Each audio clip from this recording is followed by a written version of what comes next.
Hallelujah. ഇനി ഉൽപ്പത്തി 1:2 പരിശുദ്ധാത്മാവ് മറ്റൊരു രീതിയിൽ പ്രവർത്തിക്കുന്നതിനെ കുറിച്ചാണ് കേട്ടോ. ഉൽപ്പത്തി 1:2 ഭൂമി പാഴായും ശൂന്യമായും ഇരുന്നു, ആഴത്തിന്മീതെ ഇരുളുണ്ടായിരുന്നു, ദൈവത്തിന്റെ തേജസ് വെള്ളത്തിന്മീതെ പരിവർത്തിച്ചുകൊണ്ടിരുന്നു. ഹല്ലേലൂയ. ഭൂമി പാഴും ശൂന്യമായിരുന്നു, ആഴത്തിന്മീതെ ഇരുളുണ്ടായിരുന്നു, ദൈവത്തിൻ്റെ ആത്മാവ് വെള്ളത്തിന്മീതെ പരിവർത്തിച്ചുകൊണ്ടേ ഇരുന്നു. ഇതിനകത്ത് പറയുന്ന ഈ പരിവർത്തനം, അതായത് ഭൂമി പാഴായിരുന്നു, പാഴും ശൂന്യമായിരുന്നു, ആഴത്തിന്മീതെ ഇരുളുണ്ടായിരുന്നു, ദൈവത്തിൻ്റെ ആത്മാവ് വെള്ളത്തിന്മീതെ പരിവർത്തിച്ചുകൊണ്ടേ ഇരുന്നു. ഭൂമി അന്ന് പാഴും ശൂന്യമായിരുന്നപ്പം ഫുള്ള് വെള്ളമായിരുന്നു എന്നാണ് പറയുന്നത്.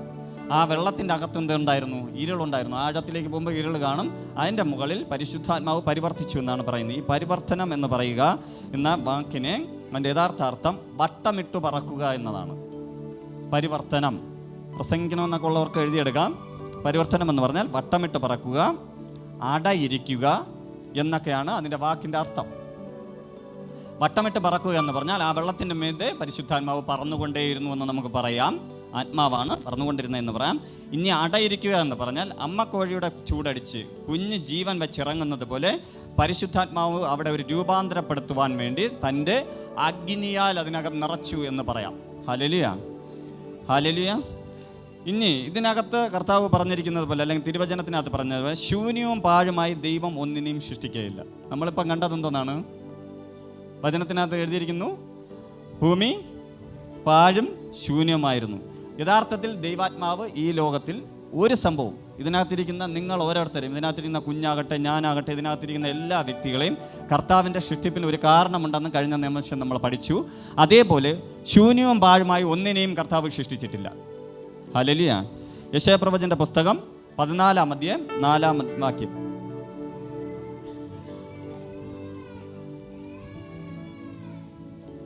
യഹോവ നിന്റെ വ്യസനവും നിന്റെ കഷ്ടതയും നീ ചെയ്യേണ്ടി വന്ന നിന്റെ കഠിന ദാസ്യവും നീക്കി നിനക്ക് വിശ്രാമം. 14 നീ ബാബേൽ രാജാവിനെ കുറിച്ച് ഈ പാട്ട് ചൊല്ലും. പീഡിപ്പിക്കുന്നവൻ എങ്ങനെ ഇല്ലാതെയായി, സ്വർണ്ണ നഗരം എങ്ങനെ മുടിഞ്ഞുപോയി. ഹല്ലേലൂയ. മതി. ഈ സ്വർണ്ണ നഗരം എന്ന അതിനകത്ത് പറഞ്ഞിരിക്കുന്നത് ഭൂമിയെ കുറിച്ചാണ്. പാഴും ശൂന്യമാകുന്നതിനുമില്ല ഭൂമി സ്വർണ്ണ നഗരമായിരുന്നു എന്നാണ് പറയുന്നത്. ഹല്ലേലൂയ. ബാബേൽ രാജാവ് എന്ന് പറഞ്ഞിരിക്കുന്നത് ലൂസിഫറിനെ കുറിച്ചാണ്. ലൂസിഫറിനെ വെട്ടി ഈ ഭൂമിയിലിട്ടപ്പോൾ തൻ്റെ ശാപം നിമിത്തം, താൻ ചെയ്ത ക്രൂരകൃത്യം നിമിത്തം, അല്ലെങ്കിൽ ദൈവകൽപ്പന നിമിത്തം തെറ്റ് വന്നതുകൊണ്ട് ഭൂമി എന്ത് ചെയ്തു? പാഴും ശൂന്യമായി തീർന്നു. ഹല്ലേലൂയ. സ്വർണ്ണ നഗരമായിരുന്നു ഈ ഭൂമി. Hallelujah, hallelujah. ആ ഭൂമിയിലാണ് ലൂസിഫറിനെ വെട്ടിയിട്ടത്. അങ്ങനെയാണ് ഭൂമി പാഴും ശൂന്യമായിരുന്നത്. ആ പാഴും ശൂന്യമായിരുന്ന ഭൂമിയെ വീണ്ടും കർത്താവ് ക്രിയേഷൻ ചെയ്തു. ന്യൂ ക്രിയേഷനിലൂടെ, പുതിയൊരു പരിവർത്തനത്തിലൂടെ, അല്ലെങ്കിൽ പരിശുദ്ധാത്മാവിൻ്റെ ഒരു പരിവർത്തനത്തിലൂടെ അതിനകത്ത് പുതിയൊരു സൃഷ്ടിപ്പ് നടത്തി വീണ്ടും ഭൂമിയെ ഒരുക്കിയെടുക്കുകയാണ്. 6 ദിവസം കർത്താവ് ഇങ്ങനെ ഒരുക്കി ഏറ്റവും ലാസ്റ്റിൽ എന്ത് ചെയ്തു? മനുഷ്യനെ സൃഷ്ടിച്ചു. ഹല്ലേലൂയ. ഇന്ന് ഇതിനകത്തായിരിക്കുന്ന നിങ്ങൾ ആരെങ്കിലും പാഴും ശൂന്യമാണെന്ന് ചിന്തിക്കുന്നുണ്ടെങ്കിൽ സോറി, നിങ്ങളെയും കർത്താവ് അതിനു വേണ്ടിയല്ല സൃഷ്ടിച്ചിരിക്കുന്നത്. ഹല്ലേലൂയ. പാഴും ശൂന്യമായിരിക്കുന്നവൻ്റെ ഉള്ളിലേക്ക് പരിശുദ്ധാത്മാവ്, അല്ലെങ്കിൽ അവൻ്റെ മേലേക്ക് പരിശുദ്ധാത്മാവ് പരിവർത്തിച്ചാൽ നീ ദേശത്തിനകത്ത്, കുടുംബത്തിനകത്ത് മറ്റുള്ളവരുടെ മുന്നേ അംഗീകാരമുള്ളവനായിത്തീരും. ഹല്ലേലൂയ. എന്നെ നോക്കി പലരും പറഞ്ഞിട്ടുണ്ട് ഇവനെ നോക്കി പഠിക്കരുത്. ഇന്ന് പലരും പറയുന്നത് എന്നെ നോക്കി പഠിക്കണമെന്നാണ്. ഹല്ലേലൂയ. ഇവൻ്റെ കൂടെ നടന്ന നീ നശിക്കുമെന്ന് പറഞ്ഞ് എൻ്റെ കൂട്ടുകാരന്മാരുടെ അമ്മമാർ വരെ പറയുന്നു, നീ നന്നായി അവനെയും കൂടെ ഒന്ന് നന്നാക്കാം. അവൻ പക്ഷേ ഇപ്പം കിടക്കുന്ന 4 കാലിലാണ്, പിന്നെ എങ്ങനെ നന്നാക്കും? ഹല്ലേലൂയ. പണ്ട് അവനെ നോക്കിയാണ് എൻ്റെ അമ്മ പറഞ്ഞത് പഠിക്കാൻ. ഇന്ന് പഠിച്ചിരുന്ന ഞാൻ ഇവിടെ കിടക്കുമായിരുന്നു, ഓടെ കിടക്കുമായിരുന്നു. ഹല്ലേലൂയ. അതാണ് ഞാൻ പറയുന്നത്. ദൈവം ഒരുവനെ സൃഷ്ടിച്ചിട്ടുണ്ടെങ്കിൽ അവൻ പാഴും ശൂന്യമല്ല. വീട്ടുകാർക്ക് തോന്നുമായിരിക്കാം, കുടുംബക്കാർക്ക് തോന്നുമായിരിക്കാം, ചാർച്ചക്കാർക്ക് തോന്നുമായിരിക്കാം, നിനക്ക് തോന്നുമായിരിക്കാം നീ പാഴും ശൂന്യമെന്ന്. പക്ഷേ നീ പാഴും ശൂന്യമല്ല. ദൈവത്തിൻ്റെ പരിവർത്തനം ഈ 4 ദിവസം കൊണ്ട് നടക്കുമ്പോൾ നീ ആരെന്ന് നിൻ്റെ മുന്നിൽ ദൈവം തെളിയിക്കും.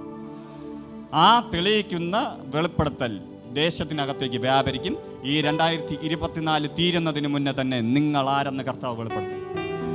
പരിശുദ്ധാത്മാവാം ദൈവത്തിൽ നിന്ന് നമ്മൾ ഈ വർഷം 2024 വർഷത്തെ നമ്മുടെ വചനം, നമുക്ക് കിട്ടിയ വചനം നമ്മെ വെളിപ്പെടുത്തുന്ന വർഷമെന്നാണ്. ആ വെളിപ്പെടുത്തലിൻ്റെ വർഷമാണ് നമ്മളെ സഭ തന്ന കർത്താവ് ഈ ദേശത്ത് വെളിപ്പെടുത്തിയെങ്കിൽ ഇനി വരാൻ പോകുന്ന അടുത്ത മാസങ്ങളിൽ നമ്മെ ഇതിനകത്തായിരിക്കുന്ന ഓരോരുത്തരെയും ഞാൻ വിശ്വസിക്കുന്നു കർത്താവ് ലോകത്തിൻ്റെ മുന്നേ വെളിപ്പെടുത്താൻ പോകുന്നു. ഹല്ലേലൂയ. ദേശങ്ങളുടെ മുന്നേ വെളിപ്പെടുത്തുവാൻ പോകുന്നു.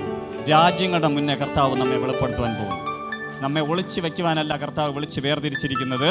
ഇത് എൻ്റെ മകനെന്നും ഇതെൻ്റെ മകളാണെന്നും മറ്റുള്ളവരുടെ മുന്നേ വെളിപ്പെടുത്താനാണെന്ന് ഞാൻ വിശ്വസിക്കുന്നു. ഹല്ലേലൂയ.